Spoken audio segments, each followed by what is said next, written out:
नमस्कार। आज हम यहाँ पर क्लास 8 का विज्ञान विषय का एनसीईआरटी का पहला चैप्टर कर रहे हैं यहाँ पर, जिसका नाम है फसल उत्पादन एवं प्रबंध। आप पहले ये पढ़ चुके हैं कि जो सभी सजीव हैं उनको भोजन की आवश्यकता होती है और पौधे अपना भोजन स्वयं बना सकते हैं। मनुष्य सहित सभी जंतु क्या होते हैं, भोजन बनाने में असमर्थ होते हैं। आप जानते ही हैं कि सजीव भोजन से प्राप्त ऊर्जा का उपयोग विभिन्न जैविक प्रक्रमों जैसे कि पाच्य, श्वसन एवं उत्सर्जन के संपादन में करते हैं। मतलब कि जो भी भोजन लेते हैं उनसे जो ऊर्जा मिलती है उसका उपयोग कहाँ पर होता है? पाचन में, श्वसन में, उत्सर्जन में। हम अपना भोजन पौधे अथवा जंतुओं या दोनों से प्राप्त करते हैं। कृषि पद्धतियाँ, तो भोजन के लिए क्या है, उनकी कृषि करनी होती है अनाज की। तो क्या क्या पद्धति होती हैं? लगभग 10,000 ईस्वी पूर्व तक मनुष्य घूमंतु थे, मतलब कि घूमते रहते थे। वे एक स्थान से दूसरे स्थान तक भोजन के लिए और आवास की खोज में समूह में विचरण करते रहते थे। वे कच्चे फल और सब्जियां खाते थे और उन्होंने भोजन के लिए जंतुओं का शिकार करना प्रारंभ किया। कालांतर में खेती कर उन्होंने फिर चावल की, गेहूं की और अन्य खाद्य फसलों को उत्पादित किया और इस तरह क्या हुआ, कृषि का प्रारंभ हुआ। जब एक ही किस्म के पौधे किसी स्थान पर बड़े पैमाने पर उगाए जाते हैं तो इसे क्या कहते हैं? फसल कहते हैं। जैसे कि गेहूं की फसल, इसका मतलब है कि जो खेत है उसमें उगाए जाने वाले सभी पौधे किसके हैं? गेहूं के हैं। इसी तरह अलग फसलें होती है, जैसे अन्न की, सब्जियों की, फल की। अब अलग अलग जो मौसम होते हैं या कह सकते हैं ऋतु होते हैं, उनके अनुसार जो है अलग अलग फसलें उगाई जाती हैं। भारत एक विशाल देश है। यहाँ पर ताप, आर्द्रता और वर्षा जैसी जलवायु परिस्थितियां एक क्षेत्र से दूसरे क्षेत्र में भिन्न है। अतः देश के विभिन्न भागों में विविध प्रकार की फसल उगती हैं। फिर भी हम इसे दो वर्गों में बांटते हैं, एक तो है खरीफ की फसल और एक है रबी की फसल। तो खरीफ की फसल कब मानते हैं? वह फसल जो कि वर्षा ऋतु में बोया जाता है उसको खरीफ फसल कहते हैं। भारत में वर्षा ऋतु में सामान्यतः जून से सितंबर तक की फसल होती है, जिसमें कि धान, मक्का, सोयाबीन, मूंगफली, कपास, ये सब क्या है? खरीफ की फसल है। जबकि रबी की फसल में क्या है? शीत ऋतु अक्टूबर से मार्च तक में उगाई जानी फसलें रबी फसलें कहलाती हैं। जैसे कि गेहूं, चना, मटर, सरसों, अलसी, ये सब क्या है? रबी की फसल है। और इसके अलावा कई स्थानों पर दालें और सब्जियां ग्रीष्म में उगाई जाती हैं। अगला है आधारिक फसल पद्धतियां।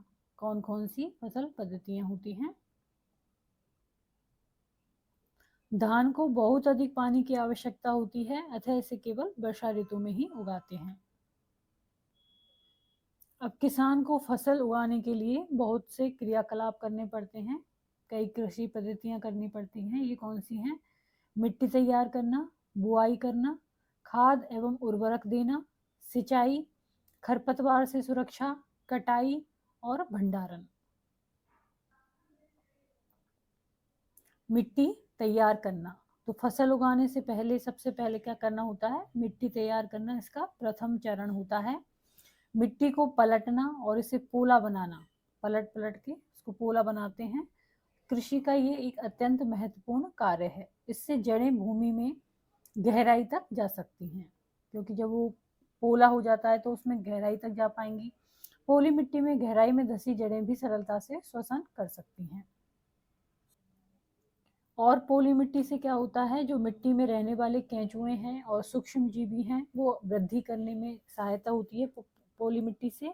यह जीव किसानों के मित्र हैं, क्योंकि यह मिट्टी को क्या करते हैं? पलट कर पोला करते हैं और उसे ह्यूमस बनाते हैं। मिट्टी को पलटना और पोला करना क्यों आवश्यक होता है? क्योंकि मिट्टी में क्या होते हैं? खनिज, जल, वायु तथा कुछ सजीव होते हैं। इसके अतिरिक्त मृत पौधे और जंतु भी मिट्टी में पाए जाते हैं। तो ये क्या करते हैं? मिट्टी में पाए जाने वाले जीवों द्वारा ये मृत पौधे और जंतु क्या हो जाते हैं? अपघटित होते हैं। इस प्रक्रम में मृत जीवों में पाए जाने वाले जो पोषक हैं वो मिट्टी में निर्युक्त होते हैं। यह पोषक पौधों द्वारा फिर क्या कर लिए जाते हैं, अवशोषित कर लिए जाते हैं, क्योंकि जो ऊपरी परत होती है उसके कुछ सेंटीमीटर की मिट्टी ही पौधों की वृद्धि के लिए आवश्यक होती है। इसे उलटने पलटने और पोला करने से क्या होता है, पोषक पदार्थ ऊपर आ जाते हैं और पौधे इन पोषक पदार्थों का उपयोग कर सकते हैं। अतः मिट्टी को उलटना पलटना और पोला करना फसल उगाने के लिए अत्यंत महत्वपूर्ण है। अब जो मिट्टी को उलटने पलटने या पोला करने की प्रक्रिया है उसको क्या बोलते हैं हम, जुताई। मिट्टी को उलटना पलटना और पोला करने की प्रक्रिया क्या कहलाती है, जुताई कहलाती है। इसे कैसे कर सकते हैं, हल चलाकर कर सकते हैं। हल लकड़ी के भी होते हैं, लोहे के भी होते हैं। यदि मिट्टी अत्यंत सूखी है तो क्या करेंगे, जुताई से पहले इसे पानी देकर गीला किया जाता है। जुते हुए खेत में मिट्टी के बड़े बड़े ढेले भी हो सकते हैं, इन्हें एक पाटल की सहायता से तोड़ना आवश्यक होता है। बुआई और सिंचाई के लिए खेत को समतल करना आवश्यक होता है और यह कार्य कौन करता है, पाटल द्वारा किया जाता है। कभी कभी जुताई से पहले खाद भी दी जाती है, इससे जुताई के समय खाद मिट्टी में भली भांति मिल जाती है और बुआई से पहले खेत में पानी। कृषि औजार, अच्छी उपज के लिए बुआई से पहले मिट्टी को भुरभुरा करना आवश्यक होता है। यह कार्य अनेक औजारों से किया जाता है, जैसे कि हल, कुदाली, कल्टीवेटर। इस कार्य में उपयोग किए जाने वाले प्रमुख औजार हैं।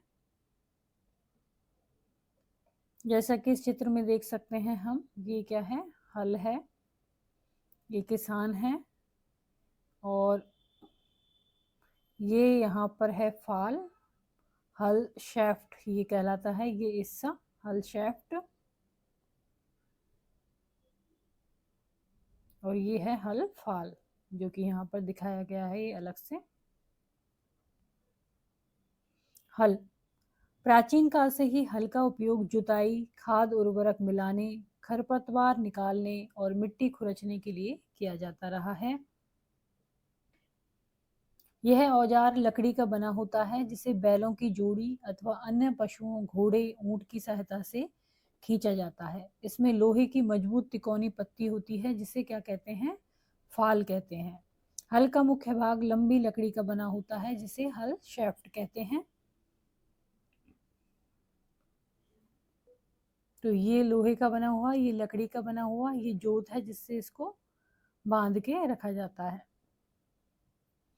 तो हल शैफ्ट जो होता है उसके एक सिरे पर हैंडल होता है और दूसरा सिरा जोत के डंडे से जुड़ा होता है जिसे बैलों की गर्दन के ऊपर रखा जाता है।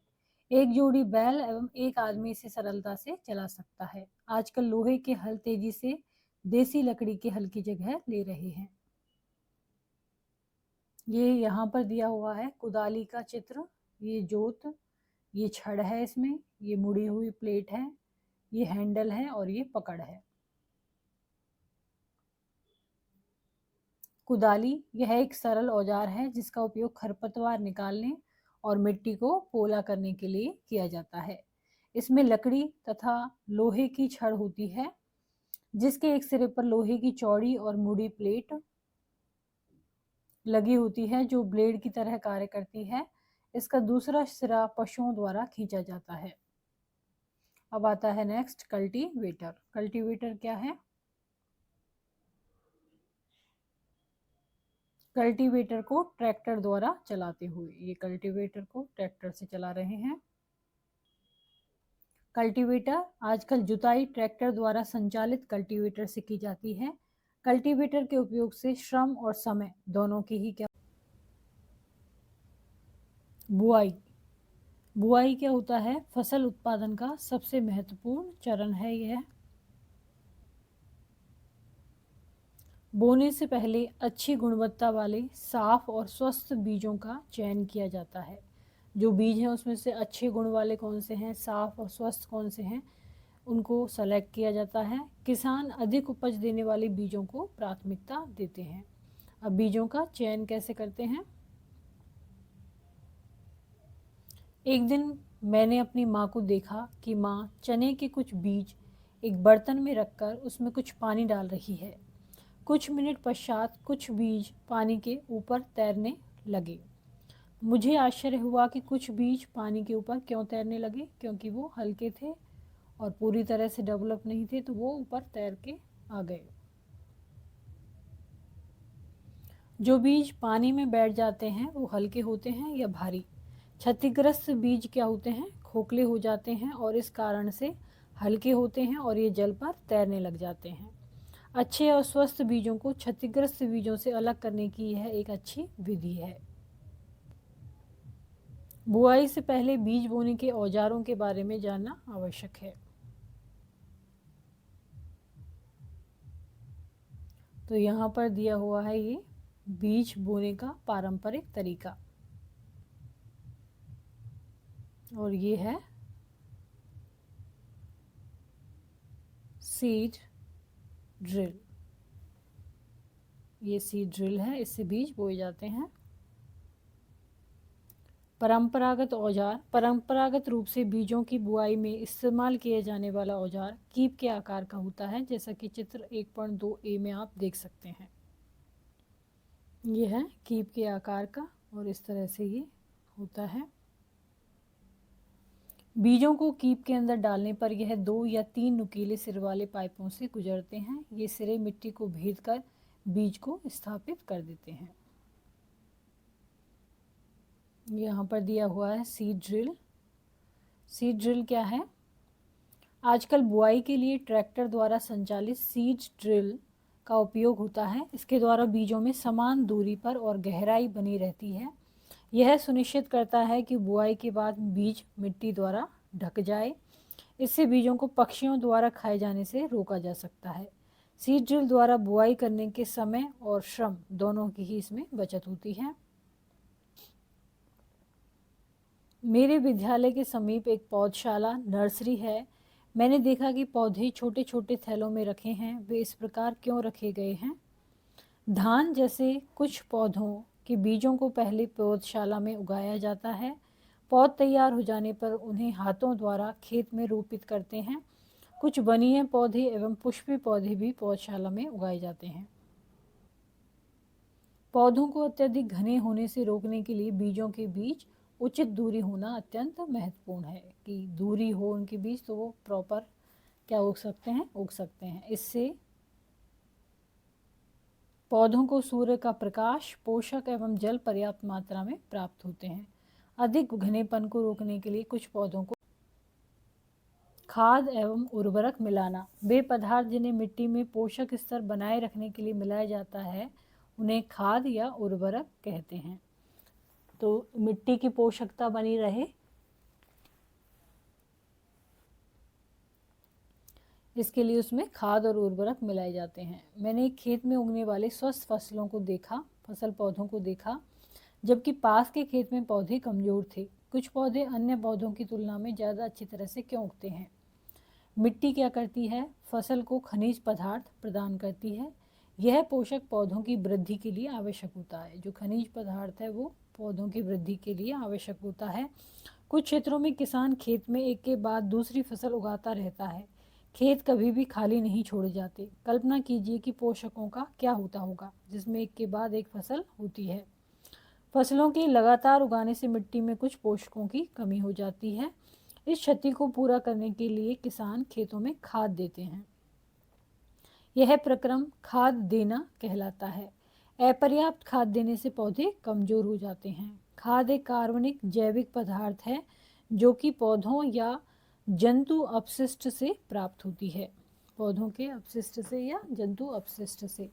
किसान पादप एवं जंतु अपशिष्टों को एक गड्ढे में डालते जाते हैं तथा इसका अपघटन होने के लिए खुले में इसको छोड़ देते हैं। गड्ढे में डाल दिया, फिर उसको खुले में छोड़ दिया उस गड्ढे में।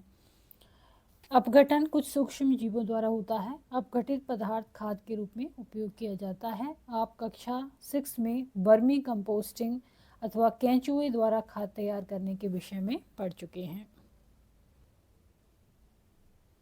क्रियाकलाप 1.2 मूंग तथा चने के बीज लेकर उन्हें अंकुरित कीजिए। इनमें से एक ही आकार वाले 3 नवोद्भिद छांट लीजिए। 3 जो छोटे छोटे वो हैं पौधे वो हमने छांट लिए। अब 3 ग्लास अथवा ऐसे ही पात्र लीजिए। इन पर A लिखिए, B लिखिए और C लिखिए। ग्लास ए में थोड़ी सी मिट्टी लेकर इसमें थोड़ी सी गोबर की खाद मिलाइए। ग्लास बी में समान मात्रा में मिट्टी लेकर उसमें से थोड़ा सा यूरिया मिलाइए, और ग्लास सी में कुछ मिट्टी लीजिए और बिना कुछ मिलाए अब इनमें पानी की समान मात्रा डालकर सुरक्षित स्थान पर रख दीजिए और प्रतिदिन पानी देते रहिए। 7 से 10 दिनों बाद उनकी वृद्धि को नोट कीजिए। ये प्रयोग की तैयारी हो रही है। ये ABC हो गए, खाद और उर्वरक के साथ पौधे की वृद्धि। क्या तीनों ग्लासों के पौधों में वृद्धि की गति एक समान है? किस ग्लास में पौधों की वृद्धि बेहतर है? किस ग्लास के पौधों में वृद्धि सबसे अधिक है? उर्वरक रासायनिक पदार्थ होते हैं जो विशेष पोषकों से समृद्ध होते हैं। तो ये उर्वरक क्या है? रासायनिक पदार्थ है जिसमें विशेष पोषक पदार्थ होते हैं। वे खाद से कैसे भिन्न हैं? अब ये खाद से कैसे भिन्न होते हैं? उर्वरक का उत्पादन जो है वो फैक्ट्रियों में किया जाता है। तो एक तो ये इम्पोर्टेंट चीज़ है इसमें कि उर्वरक का उत्पादन फैक्ट्रियों में किया जाता है। उर्वरक के कुछ उदाहरण हैं जैसे कि urea, ammonium sulphate, super phosphate, potash, NPK. NPK का फुल फॉर्म क्या है? नाइट्रोजन, फॉस्फोरस और पोटेशियम। तो उर्वरक के मामले में क्या हो गई स्पेशल चीज़ कि फैक्ट्रियों में होते हैं, और उदाहरण हो गए इनकी urea, ammonium sulphate, super phosphate, potash, NPK means nitrogen, phosphorus और पोटेशियम। इनके उपयोग से किसानों को गेहूं, धान तथा मक्का जैसी फसलों की अच्छी उपज प्राप्त करने में सहायता मिलती है। तो इससे अच्छी उपज मिलती है, परंतु उर्वरकों के अत्यधिक उपयोग से मिट्टी की उर्वरता में कमी आ जाती है। यह जल प्रदूषण का भी स्रोत बन गए हैं। अतः मिट्टी की उर्वरता बनाए रखने के लिए हमें उर्वरक के स्थान पर जैविक खाद, ये इम्पोर्टेंट है, उर्वरक के स्थान पर क्या होना चाहिए? जैविक खाद का उपयोग करना चाहिए। अथवा 2 फसलों के बीच में हमें खेत को कुछ समय के लिए बिना कुछ उगाए छोड़ देना चाहिए। खाद के उपयोग से मिट्टी के गठन और जल अवशोषण क्षमता में भी वृद्धि होती है। तो इससे क्या होगा? मिट्टी का गठन होगा अच्छी तरह से और जल अवशोषण क्षमता बढ़ेगी। इससे मिट्टी में सभी पोषकों की प्रतिपूर्ति हो जाती है। मिट्टी में पोषकों की प्रतिपूर्ति का अन्य तरीका है फसल चक्रण। तो एक तो हमने क्या किया? खाद का उपयोग किया, ये अच्छा है। और दूसरा क्या है? फसल चक्रण। इसमें क्या होता है? तो फसल चक्रण का मतलब है कि एक फसल के बाद खेत में दूसरी किस्म की फसल एकांतर क्रम में, जैसे एक बार एक फसल उगा दी एक तरह की, फिर दूसरी बार में दूसरी तरह की उगाकर किया जाता है। पहले उत्तर भारत में किसान फलीदार चारा एक ऋतु में उगाते थे तथा गेहूं दूसरी ऋतु में। तो उसी खेत में क्या हुआ? एक ऋतु में तो फलीदार चारा उगा दिया और दूसरी में गेहूं। इससे मिट्टी में नाइट्रोजन का पुनः पूरण होता रहता है। किसानों को इस पद्धति को अपनाने के लिए प्रोत्साहित किया गया है। पिछली कक्षाओं में आप राइजोबियम बैक्टीरिया के विषय में पढ़ चुके हैं। राइजोबियम बैक्टीरिया के बारे में पढ़ा था। यह फलीदार लेग्यूमिनस जो पौधे हैं उनकी जड़ों की ग्रंथिकाओं में पाए जाते हैं, इसलिए फलीदार जो पौधे उगाए जाते हैं वो हेल्पफुल होते हैं। और वायुमंडलीय जो नाइट्रोजन है उसका स्थिरीकरण कर देते हैं ये। अब यहाँ पर एक इम्पॉर्टेंट टॉपिक आ गया कि उर्वरक और खाद में क्या अंतर होता है। तो उर्वरक क्या है? एक मानव निर्मित लवण है। उर्वरक क्या है? एक मानव निर्मित लवण है। जबकि खाद क्या है? खाद एक प्राकृतिक पदार्थ है। ये मानव निर्मित है, ये प्राकृतिक है, जो गोबर एवं पौधों के अवशेष के विघटन से प्राप्त होता है। उर्वरकों का उत्पादन कहाँ पर होता है? फैक्ट्रियों में होता है। तो ये दूसरा पॉइंट हो गया, इनका उत्पादन फैक्ट्रियों में होता है। जबकि खाद कहाँ पर बनाई जाती है? खेतों में बनाई जा सकती है। तीसरा है उर्वरक से मिट्टी को ह्यूमस प्राप्त नहीं होती है। उर्वरक से मिट्टी को ह्यूमस प्राप्त नहीं होती है, जबकि खाद से मिट्टी को ह्यूमस प्रचुर मात्रा में प्राप्त होती है। उर्वरक में पादप पोषक जैसे कि नाइट्रोजन, फास्फोरस तथा पोटेशियम प्रचुरता में होते हैं। जबकि खाद में पादप पोषक तुलनात्मक रूप से क्या होते हैं, कम होते हैं। अब आता है खाद के लाभ। अब हमें खाद से क्या लाभ मिलते हैं। जैविक खाद उर्वरक की अपेक्षा अधिक अच्छी मानी जाती है। इसका मुख्य कारण क्या है, इससे मिट्टी की जल धारण क्षमता में वृद्धि होती है, ज़्यादा जल को धारण कर सकती है मिट्टी। इससे मिट्टी भुरभुरी होती है और सरंध्र होती है, उसमें होल हो जाते हैं, जिसके कारण गैस विनिमय उसमें सरलता से हो जाता है। इससे मित्र जीवाणुओं की संख्या में वृद्धि हो जाती है। इस जैविक खाद से मिट्टी का गठन सुधर जाता है। सिंचाई। जीवित रहने के लिए प्रत्येक जीव को जल की आवश्यकता होती है। पौधे की वृद्धि एवं परिवर्धन के लिए जल का विशेष महत्व है। पौधे की जड़ों द्वारा जल का अवशोषण होता है। जो पौधे की जड़ है वो क्या करती हैं, जल को अवशोषित करती हैं, जिसके साथ खनिजों और उर्वरकों का भी अवशोषण हो जाता है। पौधों में लगभग 90% क्या होता है, जल होता है। जल आवश्यक है क्योंकि बीजों का अंकुरण शुष्क स्थिति में नहीं हो सकता। जल में घुले हुए पोषक का स्थानांतरण पौधे के प्रत्येक भाग में होता है। तो जो जल से घुले हुए जो पोषक तत्व होता है उसका पौधे के सभी भागों में क्या हो जाता है, स्थानांतरण, ट्रांसफर हो जाता है। यह फसल की पाले एवं गर्म हवा से रक्षा करता है। स्वस्थ फसल वृद्धि के लिए मिट्टी की नमी को बनाए रखने के लिए खेत में नियमित रूप से जल देना आवश्यक है।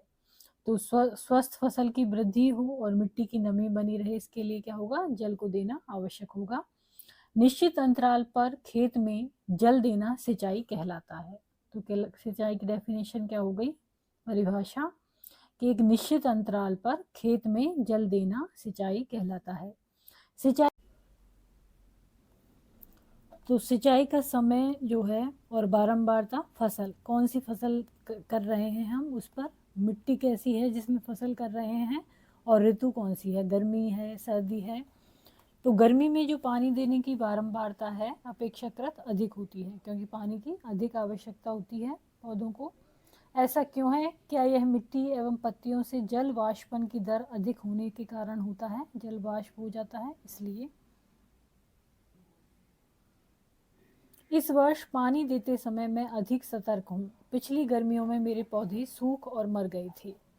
सिंचाई के स्रोत कुएं, जलकूप, तालाब, झील, नदियाँ, बांध एवं नहर इत्यादि जल के स्रोत हैं। तो ये बोलते हैं सिंचाई के स्रोत।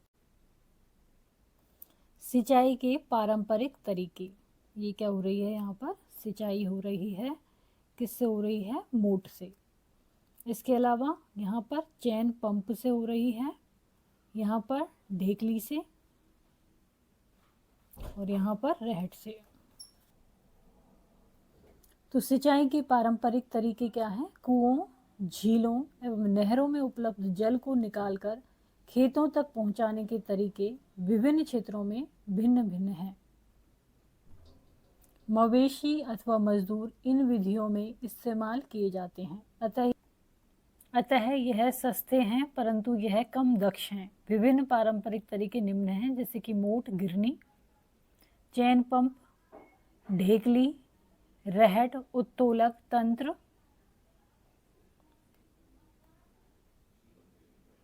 चैन पंप हो गया, ये ढेकली हो गया, और ये रहट हो गया। जल को ऊपर खींचने के लिए सामान्यतः पंप का उपयोग किया जाता है। पंप चलाने के लिए डीजल, बायोगैस, विद्युत एवं सौर ऊर्जा का उपयोग किया जाता है। सिंचाई की आधुनिक विधियां। सिंचाई की आधुनिक विधियों द्वारा हम जल का उपयोग मितव्ययता से कर सकते हैं,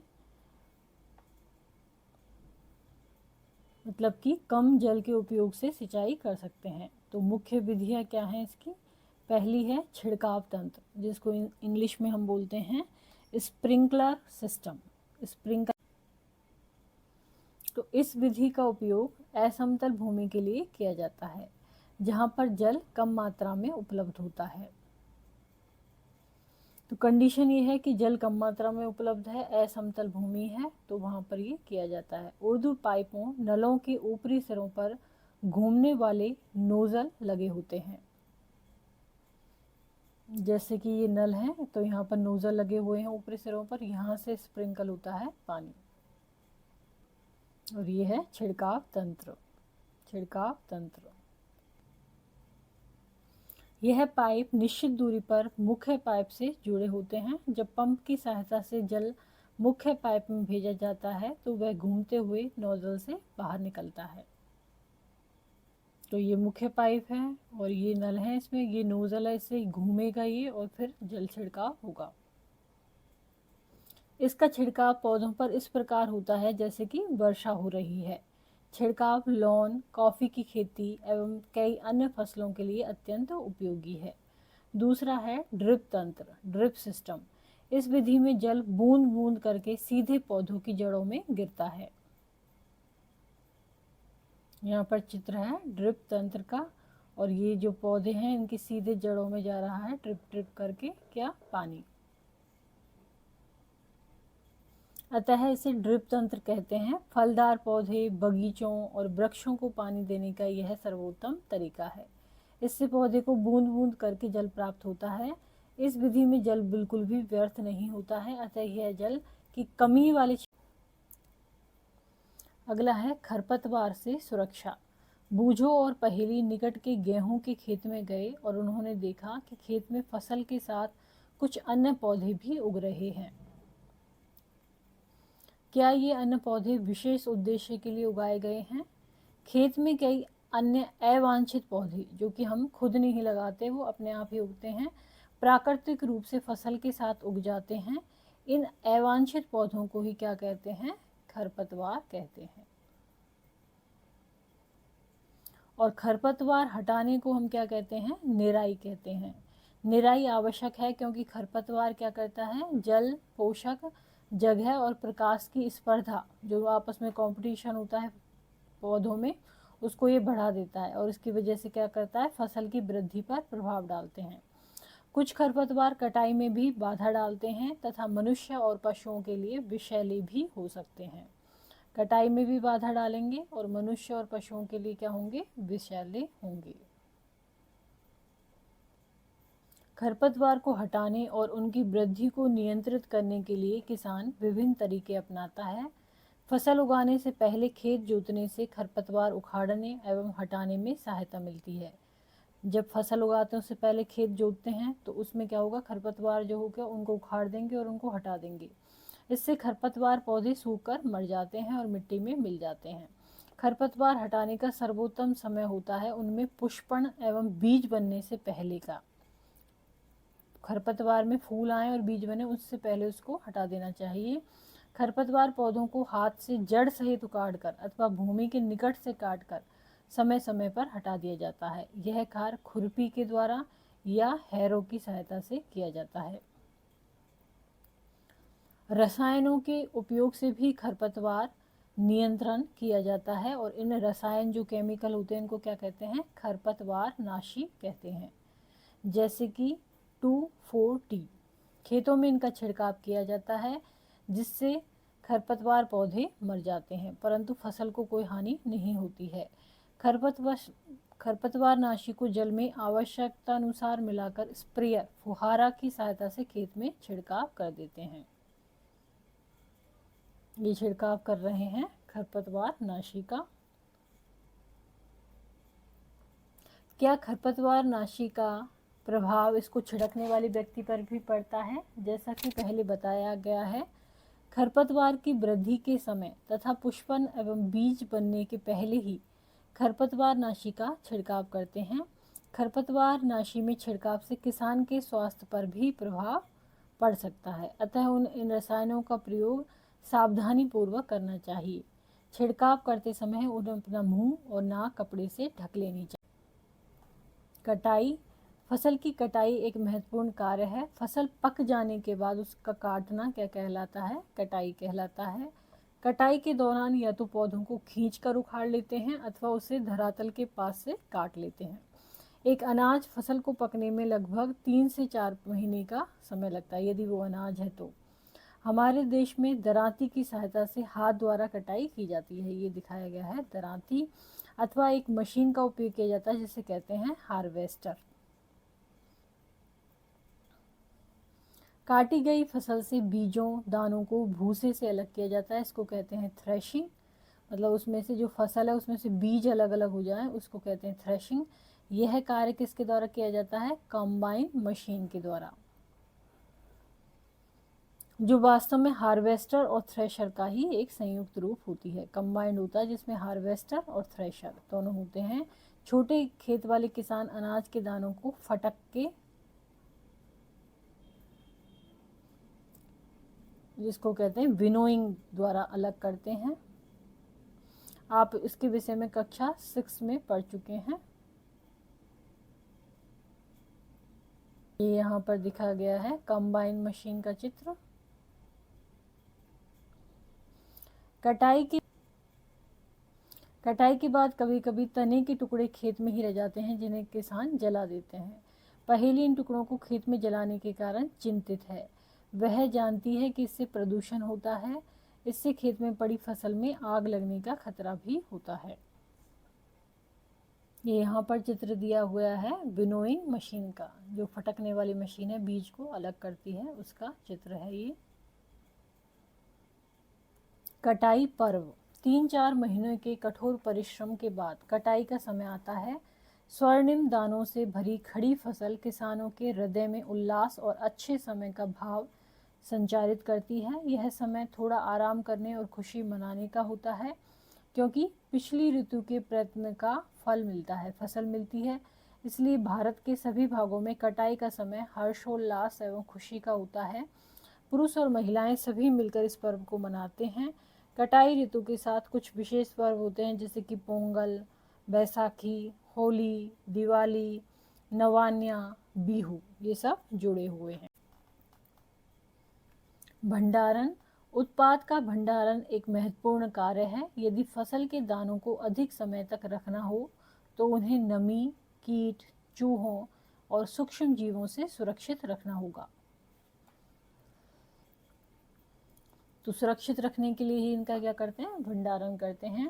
ताज़ा फसल में नमी की मात्रा अधिक होती है। यदि फसल के दानों, बीजों को सुखाएं बिना भंडारित किया गया तो उनके खराब होने अथवा जीवों द्वारा आक्रमण से वे अंकुरण के लिए अनुपयोगी भी हो जाते हैं, अंकुरण नहीं हो पाता। अतः भंडारण से पहले दानों, बीजों को धूप में सुखाना आवश्यक होता है, जिससे कि उनकी नमी में कमी आ जाए। इससे उनकी कीट पीड़कों, जीवाणु एवं कवक से सुरक्षा हो जाती है। किसान अपनी फसल उत्पाद का भंडारण जूट के बोरों में, धातु के बड़े पात्रों में, जिनको बिन कहते हैं, में करते हैं। परंतु बीजों का बड़े पैमाने पर भंडारण साइलो या फिर भंडार गृह और भंडार गृह, साइलो या भंडार गृह में किया जाता है, जिससे उनको पीड़कों जैसे कि चूहे और कीटों से सुरक्षित रखा जा सके। इनका चित्र आप यहाँ पर देख सकते हैं। ये है अनाज भंडारण हेतु साइलो।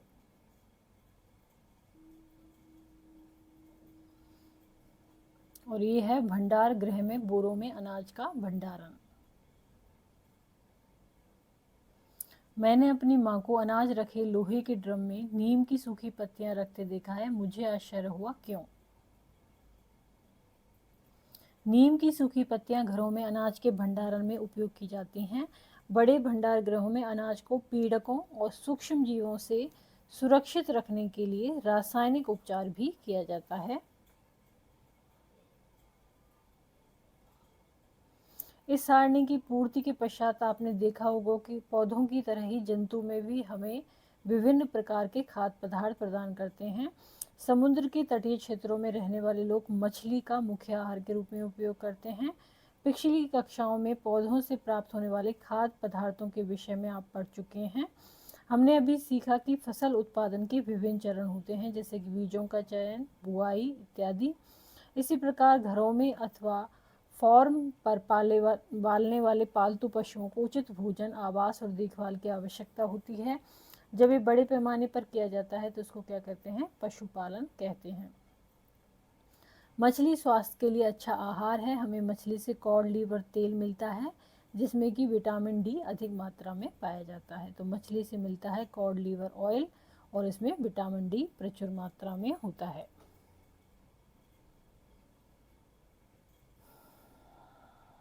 तो आपने क्या सीखा इस अपनी बढ़ती हुई जनसंख्या को भोजन प्रदान करने के लिए हमें विशिष्ट कृषि पद्धतियों को अपनाना होता है। किसी स्थान पर उगाए जाने वाले एक ही प्रकार के पौधों को क्या कहते हैं? फसल कहते हैं। भारत में फसलों को ऋतु के आधार पर हमने दो वर्गों में बांटा है, दो वर्गों में, रबी की फसल और खरीफ की फसल।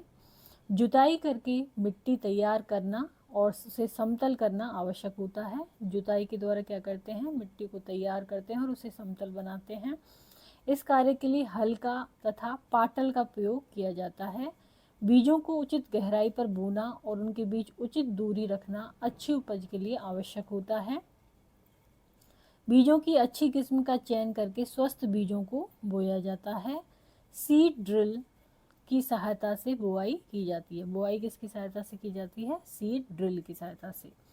मिट्टी में पोषकों की समृद्धि और पुनः पूर्ति की आवश्यकता होती है जिसे कार्बनिक खाद तथा उर्वरक के उपयोग से किया जाता है। फसलों की नई किस्मों के आने से रासायनिक उर्वरकों के उपयोग में बहुत अधिक वृद्धि हुई है। उचित समय एवं अंतराल पर फसल को जल देना क्या कहलाता है? सिंचाई कहलाता है। निराई में क्या होता है? जो अवांछित और बिना उगाए पौधे हैं उनको हटाया जाता है जिन्हें खरपतवार कहते हैं। कटाई का अर्थ है पकी हुई फसल को हाथों या मशीनों से काटना। दानों को भूसे से अलग करना क्या कहलाता है? थ्रेशिंग कहलाता है। बीजों को पीड़कों एवं सूक्ष्म जीवों से संरक्षित करने के लिए उचित भंडारण की आवश्यकता होती है। पशुओं को पालकर भी खाद्य पदार्थ प्राप्त किया जाता है, इसे क्या कहते हैं? पशुपालन।